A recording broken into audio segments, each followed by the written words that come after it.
Hello दोस्तों, आज मैं आप लोगों को HTML के सभी टैगों की एक संक्षिप्त जानकारी दूंगा। इसको पढ़ने के बाद आप कोई भी एग्ज़ाम या प्रोग्रामिंग करना चाहते हैं तो आपका कॉन्सेप्ट क्लियर हो जाएगा। जिसमें से पहला है टैग। यह कमेंट टैग कहलाता है। ये जो सामने दिख रहा है कमेंट टैग है, कमेंट टैग कहलाता है। कमेंट एलिमेंट का उपयोग हम HTML डॉक्यूमेंट में कमेंट डिफाइन करने के लिए किया जाता है। मान लीजिए कि कोई फाइल है आप बना रहे हैं, उसमें लाइन लिखते हैं तो उसके सामने टैग अगर देना है तो ये साइन का प्रयोग करना पड़ेगा। उसके बाद है डॉक्यूमेंट टाइप, DOCTYPE, जो सामने दिख रहा है। डॉक्यूमेंट टाइप एलिमेंट का पूरा नाम डॉक्यूमेंट टाइप डेफिनेशन होता है। इसका पूरा नाम डॉक्यूमेंट टाइप डेफिनेशन होता है। डॉक्यूमेंट एलिमेंट का उपयोग डॉक्यूमेंट टाइप को डिफ़ाइन करने के लिए किया जाता है। इसका प्रयोग हम किस टाइप का डॉक्यूमेंट है उसके डिफ़ाइन करने के लिए करते हैं। तीसरा है HTML। इसका हम प्रयोग क्यों करते हैं? HTML एलिमेंट एक HTML डॉक्यूमेंट का रूट एलिमेंट होता है। इससे HTML डॉक्यूमेंट को डिफ़ाइन किया जाता है। HTML का हम प्रयोग इसलिए करते हैं कि इसे निर्धारित करते हैं कि जो हम कमेंट लिखने वाले हैं या प्रोग्राम करने वाले हैं वो HTML कोड है। एक HTML कोड के अंडर में सब कुछ लिखा जाता है। स्टार्टिंग हम HTML से ही किसी भी फाइल का करते हैं। अगला है हेड। हेड सेक्शन क्या होता है? हेड एलिमेंट द्वारा HTML डॉक्यूमेंट के बारे में लिखा जाता है। हेड एलिमेंट द्वारा HTML डॉक्यूमेंट के बारे में लिखा जाता है। यह एक वेब पेज का हेडर सेक्शन होता है जिसमें अधिकतर मेटा इन्फॉर्मेशन को लिखा जाता है। यदि आप कोई वेब पेज बनाते हैं उसमें हेड के बारे में, अगर पेज के बारे में कुछ लिखना है तो आपको यहाँ पर पूरी इन्फॉर्मेशन देनी पड़ेगी। टाइटल। टाइटल क्या है यहाँ पर? टाइटल एलिमेंट का उपयोग HTML डॉक्यूमेंट का टाइटल डिफ़ाइन करने के लिए किया जाता है। डॉक्यूमेंट टाइटल में ब्राउज़र विंडो में दिखाई देता है। डॉक्यूमेंट टाइटल को हेड एलिमेंट में लिखा जाता है। इसके कहने का मतलब ये है कि आप वेब पेज का क्या टाइटल रखना चाहते हैं। Body, BODY। बॉडी एलिमेंट में HTML डॉक्यूमेंट की बॉडी को डिफ़ाइन किया जाता है। बॉडी एलिमेंट में एक HTML डॉक्यूमेंट का विजुअल पार्ट लिखा जाता है जो यूजर्स को दिखाई देता है। इसके कहने का मतलब जब आप वेब पेज बनाते हैं तो बॉडी के अंदर अगर जो आप चीज़ लिखेंगे वो चीज़ आपको दिखाई देगी। अगर हेड के ऊपर लिख दिए हैं तो वो चीज़ दिखाई नहीं देगी, वो हिडन रहेगी, वो गूगल उसको सर्च करेगा। लेकिन अगर बॉडी के अंदर कुछ आपने लिखा तो वो 100% आपको विजिबल होगा। अब है अगला H1 से H6। यह क्या होता है? ये हेडिंग एलिमेंट्स होते हैं। हेडिंग एलिमेंट द्वारा HTML डॉक्यूमेंट में हेडिंग्स को डिफ़ाइन किया जाता है। HTML में H1 से H6 लेवल तक हेडिंग्स बना सकते हैं।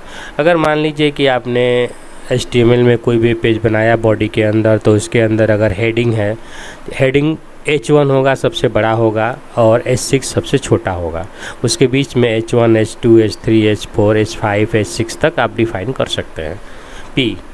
P का प्रयोग हम यहाँ पर क्यों करते हैं? इसे पैराग्राफ एलिमेंट कहते हैं। इसका उपयोग HTML डॉक्यूमेंट में पैराग्राफ डिफ़ाइन करने के लिए किया जाता है। यहाँ पर देखिए P का प्रयोग हम इसलिए करते हैं कि हम ये डिफ़ाइन कर सकें कि जो मैं मैटर टेक्स्ट लिख रहा हूँ वो पैराग्राफ है।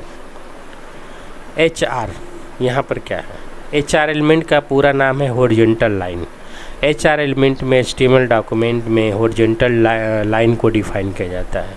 इसका उपयोग हम HTML में एक लाइन अगर खींचनी है, आपको वेब पेज में एक लंबी लाइन हॉरिजॉन्टल खींचनी है तो HR कोड को हम यूज़ करेंगे।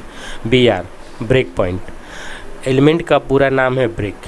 BR एलिमेंट का उपयोग सिंगल लाइन ब्रेक देने के लिए किया जाता है। मतलब आप एक लाइन को अलग अलग लाइन में तोड़कर लिख सकते हैं। यानी कि आपके अंदर अगर कोई मैटर लिख रहे हैं, बीच में आप चाहते हैं कि उसके बाद से वो लाइन ब्रेक हो जाए तो BR कोड को यूज करना पड़ेगा। अगला है फॉर्मेटिंग टैग। अभी हमने जो दिखाया वो नॉर्मल टैग्स वगैरह थे जो बेसिक थे, लेकिन अब हम करेंगे फॉर्मेटिंग टैग का उपयोग करेंगे। फॉर्मेटिंग टैग में देखेंगे पहला है ABR। ABR एलिमेंट का पूरा नाम है एब्रीविएशन। एब्रीविएशन एलिमेंट से एब्रीविएशन डिफाइन किया जाता है, इससे हम एब्रीविएशन को डिफाइन करते हैं। बी, एलिमेंट का पूरा नाम है बोल्ड। बोल्ड एलिमेंट से टेक्स्ट को बोल्ड गहरा कर सकते हैं, इसका प्रयोग हम कोई भी टेक्स्ट को बोल्ड में करने के लिए कर सकते हैं। बिग, यहाँ पर बिग क्या है? बिग एलिमेंट से टेक्स्ट को नॉर्मल साइज से बड़ा करने के लिए किया जाता है। यहाँ हम बिग एलिमेंट है, जैसे मान लीजिए कि आपका टेक्स्ट है नॉर्मल साइज में चल रहा है, उसको थोड़ा बड़ा करना है तो बिग यूज कर सकते हैं। ब्लॉक क्यूटो, ब्लॉक क्यूटो का प्रयोग क्या है? ब्लॉक क्यूटो यहाँ पर है। ब्लॉक क्यूटो एलिमेंट का उपयोग डॉक्यूमेंट में टेक्स्ट को क्यूटो करने के लिए किया जाता है। इसका मुख्य उपयोग अन्य सोर्स से प्राप्त डाटा को क्यूट करने के लिए किया जाता है। अगला चलेंगे सेंटर। इसे सेंटर एलिमेंट भी कहते हैं, CENTER।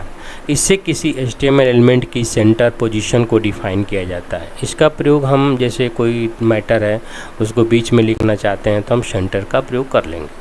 कोड, कोड एलिमेंट में कंप्यूटर कोड को डिफाइन किया जाता है। ओके, यहाँ पर देखिए इंपॉर्टेंट चीज़ है कोड। कोड एलिमेंट में आप जो भी चीज़ लिखेंगे, अगर कंप्यूटर कोई कोड है तो उसको आप डिफाइन कर सकते हैं। डेल, यहाँ पर क्या है? डेल, डेल एलिमेंट का पूरा नाम है डिलीट। डिलीट एलिमेंट से डॉक्यूमेंट से डिलीट टेक्स्ट को डिफाइन किया जाता है। इसका प्रयोग हम करते हैं कि डॉक्यूमेंट से कौन से टेक्स्ट को डिफाइन कराने हैं। EM, EM एलिमेंट का पूरा नाम है इम्फेसिस होता है। इसे टेक्स्ट को इम्फेसाइज्ड किया जाता है। ओके, फ़ॉन्ट, यहाँ पर हम देखेंगे फ़ॉन्ट क्या है। फ़ॉन्ट एलिमेंट से टेक्स्ट का फ़ॉन्ट कलर साइज डिफाइन किया जा सकता है। फ़ॉन्ट से हम फ़ॉन्ट का कलर, टेक्स्ट और साइज भी डिफाइन कर सकते हैं। आई, यहाँ पर आई क्या है? आई एलिमेंट का पूरा इटैलिक होता है। यह सही बात है, यह प्रयोग होता है इटैलिक के लिए। इसको हम आड़ा तिरछा में भी लिख सकते हैं। इंसर्ट, INS एलिमेंट का पूरा नाम है इंसर्ट। इंसर्ट एलिमेंट से डिलीट किए गए टेक्स्ट की जगह पर लिखे गए टेक्स्ट को डिफाइन किया जाता है। एक बार ध्यान से देख लीजिए, इंसर्ट एलिमेंट का पूरा नाम है इंसर्ट। इंसर्ट एलिमेंट से डिलीट किए गए टेक्स्ट की जगह पर लिखे गए टेक्स्ट को डिफाइन किया जाता है। मार्क, मार्क एलिमेंट से टेक्स्ट को हाईलाइट किया जाता है। मार्क एलिमेंट से टेक्स्ट को हाईलाइट किया जाता है। अगला है प्रीव्यू, इसको हम कहते हैं प्री। एलिमेंट का पूरा नाम है प्री फॉर्मेट। इस एलिमेंट से प्री फॉर्मेटेड टेक्स्ट को डिफाइन किया जाता है। इस एलिमेंट से प्री फॉर्मेट टेक्स्ट को डिफाइन करते हैं। क्यू एलिमेंट क्यों प्रयोग करते हैं? इसका है पूरा नाम है quotation. Q quotation, quotation element से छोटा कोटेशन डिफाइन किया जाता है। जैसे किसी शब्द या शब्दांश को क्यूट करने के लिए क्यू एलिमेंट का उपयोग किया जाता है। कोटेशन एलिमेंट से छोटा कोटेशन डिफाइन किया जाता है, जैसे किसी शब्द या शब्दांश को क्यूट करने के लिए किया जाता है, जैसे आप लोग क्यूट करते हैं वैसे। स्मॉल, स्मॉल एलिमेंट से टेक्स्ट को नॉर्मल साइज में छोटा दिखाने के लिए किया जाता है। क्लियर ही है। स्ट्राइक, स्ट्राइक एलिमेंट का पूरा नाम है स्ट्राइक थ्रू। यह स्ट्राइक थ्रू एलिमेंट से स्ट्राइक थ्रू टेक्स्ट को डिफाइन किया जाता है। इससे टेक्स्ट के बीच में एक लाइन आ जाती है। ओके, जिसे स्ट्राइक है, बीच में से एक लाइन देनी, स्ट्राइक थ्रू यूज़ करेंगे। स्ट्रॉन्ग, इससे इम्पॉर्टेंट टेक्स्ट को डिफाइन किया जाता है। स्ट्रॉन्ग का प्रयोग होता है इम्पॉर्टेंट टेक्स्ट को डिफाइन करने के लिए। यह है सब, सब एलिमेंट का पूरा नाम है सब स्क्रिप्ट। सब इस एलिमेंट से टेक्स्ट को सब स्क्रिप्ट किया जाता है। यहाँ है फिर सब एलिमेंट का पूरा नाम है सुपर स्क्रिप्ट। इसे टेक्स्ट को सुपर स्क्रिप्ट कर सकते हैं या CUP से। और यहाँ सब, सब से यहाँ देख लेते हैं सब स्क्रिप्ट हो गया और ये हो गया सुपर स्क्रिप्ट SUB, दोनों का अंतर ये है।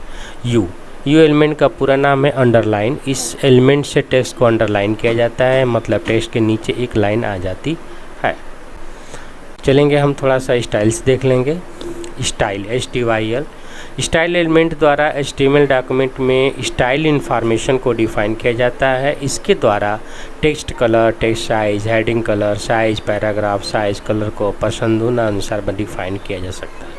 और सही है, ये इसे हम थोड़ा सा टेक्स्ट को स्टाइलिश बना सकते हैं। यहाँ थोड़ा सा एक और चीज़ है, हम पढ़ लेंगे इमेज टैग्स को। इमेज IMG, यहाँ पर क्या है? IMG एलिमेंट का पूरा नाम है इमेज होता है। इस एलिमेंट द्वारा डॉक्यूमेंट में इमेज को डिफाइन किया जाता है। इस एलिमेंट द्वारा हम डॉक्यूमेंट में पूरे इमेज को डिफाइन कर सकते हैं। मैप, यहाँ पर मैप है, एलिमेंट से इमेज मैप को डिफ़ाइन किया जाता है। एरिया एलिमेंट से इमेज में एक विशेष एरिया को डिफ़ाइन किया जा सकता है। ओके, उसके बाद है थोड़ा सा लिंक देख लेंगे। लिंक्स टैग का प्रयोग हम कहाँ क्या होता है। ए एलिमेंट का पूरा नाम है एंकर एलिमेंट का उपयोग डॉक्यूमेंट में हाइपरलिंक बनाने के लिए किया जाता है। यहाँ पर ए है। लिंक एलिमेंट का उपयोग एक्सटर्नल डॉक्यूमेंट को HTML डॉक्यूमेंट से जोड़ने के लिए किया जाता है। लिंक यहाँ पर है। लिंक एलिमेंट का उपयोग एक्सटर्नल डॉक्यूमेंट को HTML डॉक्यूमेंट से जोड़ने के लिए किया जाता है लिंक शब्द का।